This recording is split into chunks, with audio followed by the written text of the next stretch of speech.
صباح الخير او مساء الخير على حسب انت بتشوف الفيديو امتى. ازيكم يا جماعه؟ معاكم عبد الرحمن من ايفولف، فيديو جديد وفلوج جديد. وفي الفلوج بتاع النهارده ده هوريك ازاي تعمل لنفسك نظام غذائي معتدل السعرات الحراريه، عالي البروتين، من غير ما تستخدم مكملات غذائيه وباقل التكاليف. بس عايز قبل ما ابدا يا شباب الفيديو ده اقول حاجه مهمه جدا. ما بقاش في حاجه في البلد دي اسمها نظام غذائي رخيص، كل حاجه بقت غاليه الحمد لله يعني. فبالتالي كل اللي انا بحاول اعمله هو ان انا بشارك معاك افكار تقدر ان انت توصل لاحتياجك اليومي من البروتين، وفي نفس الوقت تقلل على نفسك تكاليف نظامك الغذائي. وهديكوا بدائل لحاجات موجوده بحيث ان احنا نفتح دماغات بعض لحاجات مختلفه، بحيث ان انت تقدر ان انت تستمر على الدايت بتاعك وتوصل لهدفك وما تحبطش، وان شاء الله ربنا يفرجها علينا كلنا. وعايز اقول لك اللي بالنسبه لك غالي ممكن يبقى بالنسبه لحد تاني كويس. فبلاش يا جماعه نحكم على بعض ونقول ايه ده، ايه اللي انت بتاكله ده انا مش عارف كذا، ده مش عارف كذا. خلينا متفقين ان اي نظام غذائي لواحد رياضي عالي البروتين بيخلي باله من صحته اكيد هيكون اغلى من ان انت نظامك الغذائي مبني على البسكوت والشيبسي من الكشك. فدي حاجه مهمه جدا لازم كنت اقولها. انا اوريدي يا شباب بدات باول وجبه عملتها خلاص، وهو ببساطه ان احنا هنا عندنا طبق من الفول، وعندنا هنا رغيف عيش بلدي، وعندنا هنا بيضتين. دول بيضتين ده 50 جرام عيش، وعندنا هنا 270 جرام من الفول عملته مع بصل ومع طماطم وحطيت عليه فلفل وملح، وعندنا هنا كوبايه القهوه. الكالوريز والماكروز بتاعه الوجبه دي هتبقى موجوده هنا. انا عايز اكل الاكل برد، فيلا بينا انا هاكل واشوفكم كمان شويه. وبكده يا شباب يبقى احنا كلنا فطار متعارف عليه، فول وبيض وعيش. وطبعا لو انت عايز توفر فلوس اكتر، بدل ما تنزل تجيب الفول من عند عربيه فول، ممكن تجيب انت الفول وتدمسه في البيت، وكده هيوفر معاك شويه.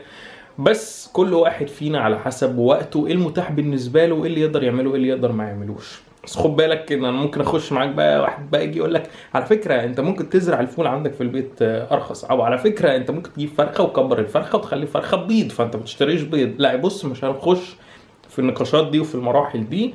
احنا عادي، اللي يقدر يعمل حاجه يعملها، اللي يقدر يوفر في حته يوفر. بس كده عندنا بقى شويه شغل نخلصه، واشوفكم كمان شويه. طب يا شباب دلوقتي انا نزلت ومتجه الى الجيم، عندي تمرينة رجلين مش متحمس لها خالص، فيلا بينا. للاسف مؤخرا بدات ان انا اشوف كلام ان انت محتاج ان انت تقلل من شده التمرين اللي انت بتتمرن بيها، او من كثافه التمرين اللي انت بتتمرن بيها، علشان نظامك الغذائي ما بقاش زي الاول. وللاسف الكلام ده ملوش اي اساس من الصحه. لو جيت بصيت وعرفت ازاي اصلا جسمك بيبني عضلات، هتلاقي ان ده عباره عن ادابتيشن او تاقلم للضغط اللي انت بتحطه تحتيه من التمرين. ان انت بتتمرن للفشل العضلي او قريب للفشل العضلي، وتحط جسمك او عضلاتك تحت ضغط بيتطور على مدار الوقت، او ما احنا بنسميه بالبروجريسيف اوفرلود. هي دي السيجنال، او هي دي الاشاره اللي بتقول لجسمك انت محتاج تبقى اقوى، فبالتالي جسمك بيبني عضلات وبيكبر العضلات. مش نظامك الغذائي هو اللي بيبدأ عملية البناء العضلي. من غير الإشارة بتاعت التمرين الكويس الشديد مش هتلاقي جسمك إن هو بيبني عضل.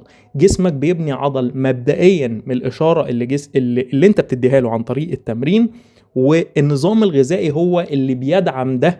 وعن طريق المغذيات اللي انت بتدخلها لجسمك، جسمك بيقدر ان هو يبني عضلات.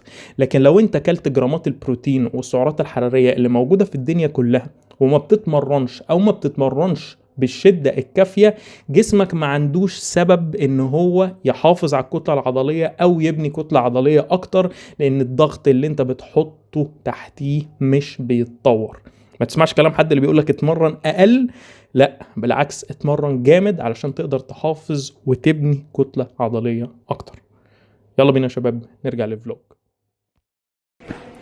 دلوقتي شباب انا خلصت الجيم، استحميت، كان عندي مشوار كده، دلوقتي هعمل تاني وجبة.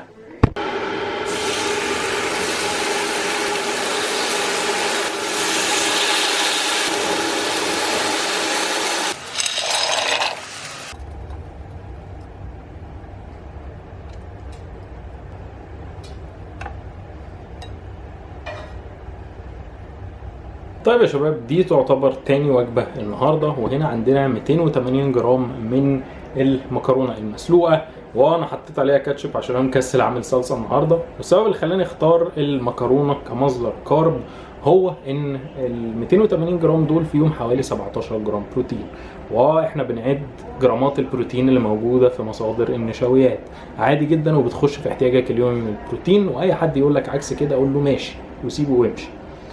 تاني حاجة عندنا 150 جرام من صدور الفراخ المشوية، ده وزنها بعد الطبخ.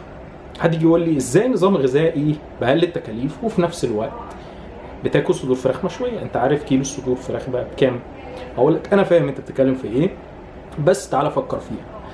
انت دلوقتي لو جبت كيلو فراخ وقسمته على 5 ايام، خدت كل يوم 200 جرام، ده بالنسبه لك هيكون كويس، لان انت هتقدر ان انت تدخل مصدر بروتين صريح في جرامات بروتين كويسه وما فيهوش دهون وما فيهوش نشويات. طب انت مش قادر ان انت تجيب صدور فراخ، انزل للحاجه اللي بعديها، الموضوع بسيط. مش قادر تجيب صدور فراخ، هات وراك فراخ مخليه ونضفها كويس. مش قادر تجيب وراك فراخ مخليه، هات فرخه كامله قسمها على 4 ايام او قسمها على عدد الايام اللي بالنسبه لك هيكون تقدر ان انت تعمله. ففي يوم تاكل صدر، في يوم تاكل ورك، في يوم تاكل صدر، وفي يوم تاكل ورك. مش قادر تجيب فراخ، ممكن تجيب كبده فراخ. مش قادر تجيب كبده فراخ او ما بتحبهاش، ممكن تجيب سمك، نوع من السمك يكون سعره مناسب ليك. وبرضه في السمك انت هتلاقي فيه كذا نوع سمك وبكذا تكلفه مختلفه.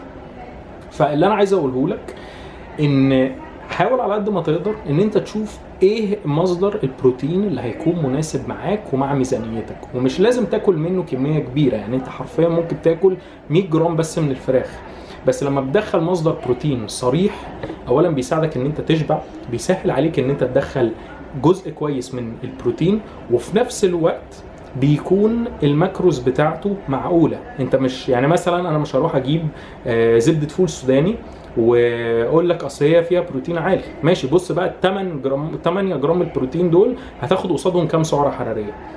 فهنا الموازنه ما بين الحاجات اللي انت تقدر ان انت تشتريها وما بين الحاجات اللي تنفع تخش في الدايت، الموضوع هيبقى ابسط وهتقدر ان انت تلاقي له حلول. وبرضو عايز اقول لك حاجه، انت لو سعراتك الحراريه عاليه هتلاقي ان انت اسهل لك بكتير ان انت تدخل احتياجك اليومي من البروتين، لان اولا هتقدر تجيب مصادر يبقى فيها دهون او فيها نشويات وتاكل منها كميات اكبر. مثلا حاجه زي المكرونه دي، انت لو كلت ضعف الكميه، انت بتتكلم ان انت لو كلت مثلا نص كيلو مكرونه، انت بتتكلم ان انت ممكن تدخلك 30 جرام بروتين منها بس. انت فاهم انا بتكلم في ايه؟ انا بحاول ابقى واقعي معاك وبشوف ايه اللي هينفع. ممكن اكل بقى، ممكن قبل ما الاكل يبرد. يا شباب نسيت الماكروز والكالوريز بتاعت الوجبه دي هتبقى موجوده هنا. طب يا شباب، وانا قاعد بخلص كام حاجه ورايا كده هاخد سناك، والسناك دي احنا ممكن نعتبرها وجبه عامه. هي عباره عن حمص مسلوق. هنا 250 جرام من الحمص المسلوق، ده وزنه بعد السلق.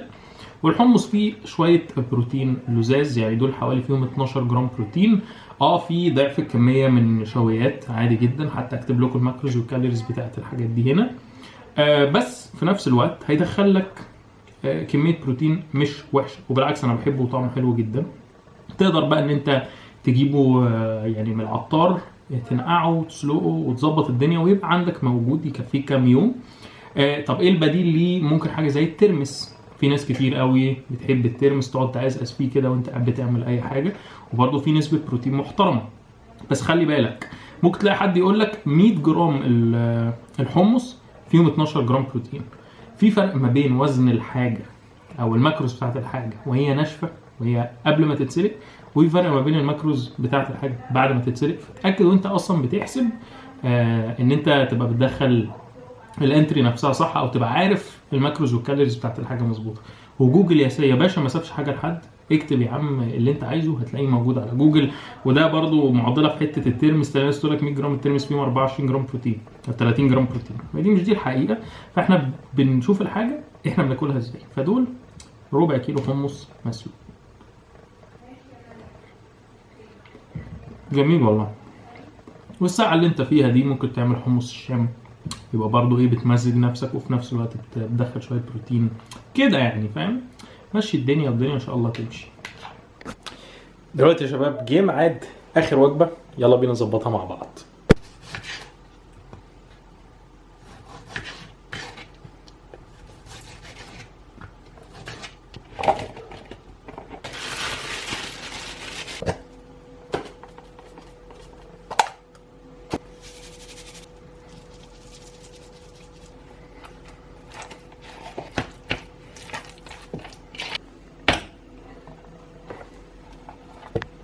طيب يا شباب، دي اخر وجبه عندنا النهارده، هي هتكون جبنه قريش بالطماطم، ومعانا هنا رغيف العيش ده.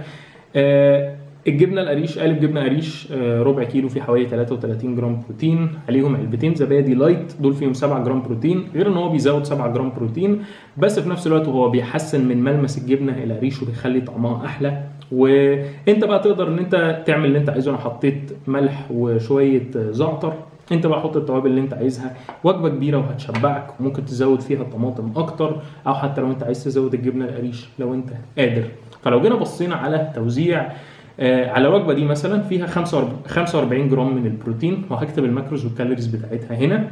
اول وجبه عندنا كان فيها 36 جرام بروتين، تاني وجبه 62 جرام بروتين، الحمص فيه 12 جرام بروتين، والوجبه دي فيها 46 جرام بروتين.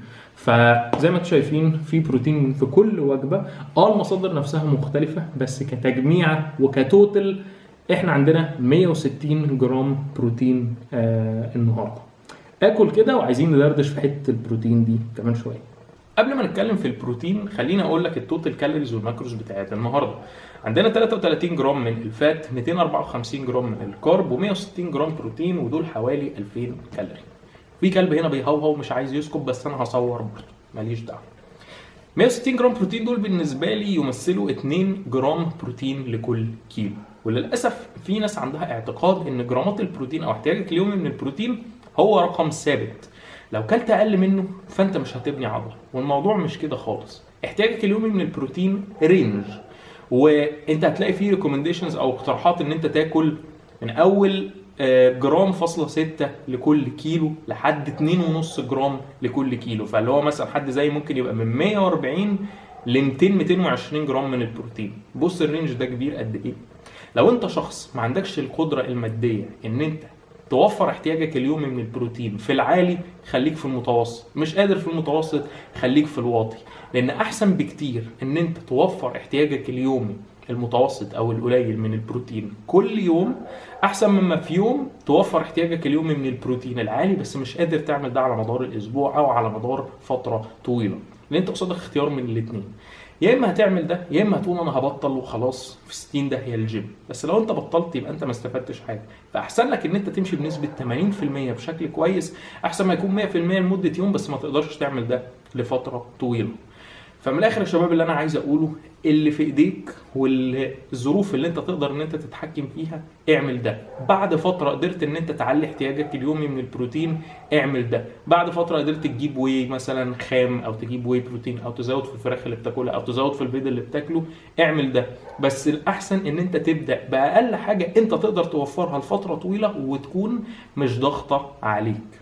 ان كل ده ببساطه يا شباب احنا بنعمل الموضوع ده لينا، لصحتنا، لنفسنا. مفيش حد بيجري وراك، وما تخليش السوشيال ميديا تضغط عليك وتحسسك ان انت لازم تعمل ده. كل واحد يقدر يعمل اللي يقدر يعمله من الاخر. وان شاء الله يا رب انت لو اشتغلت على نفسك واجتهدت ان شاء الله ربنا يرزقك، وان شاء الله ربنا يكرمك، ومع الوقت تقدر ان انت تحسن من المستوى اللي انت فيه دلوقتي. ده يا شباب ببساطه اللي انا عايز اقوله، واتمنى ان الفيديو ده يكون فادك وحتى اداك افكار، او ممكن يكون وسع افق دماغك في التفكير من ناحيه ان انت تاخد الموضوع بشكل مرن اكتر. وبس كده يا شباب، لو انتوا استفدتوا من الفيديو ده واستمتعتوا بيه ما تنساش ان انت تعمل لايك، ولو عجبك الفيديو ده اكتب لي كومنت كده حلو لذيذ. ولو انت اول مره تشوف الفيديوهات بتاعتنا ما تنساش ان انت تعمل سبسكرايب وتدوس على جرس النوتيفيكيشنز علشان يجيلك نوتيفيكيشنز اول ما الفيديو ينزل. كده كده احنا بننزل فيديو كل يوم جمعه الساعه 4، فخليك مستني. بس كده يا جماعه نقفل الفلوج على كده. كان معاكم عبد الرحمن من ايفولف، اشوفكم في الفيديو الجاي. السلام عليكم.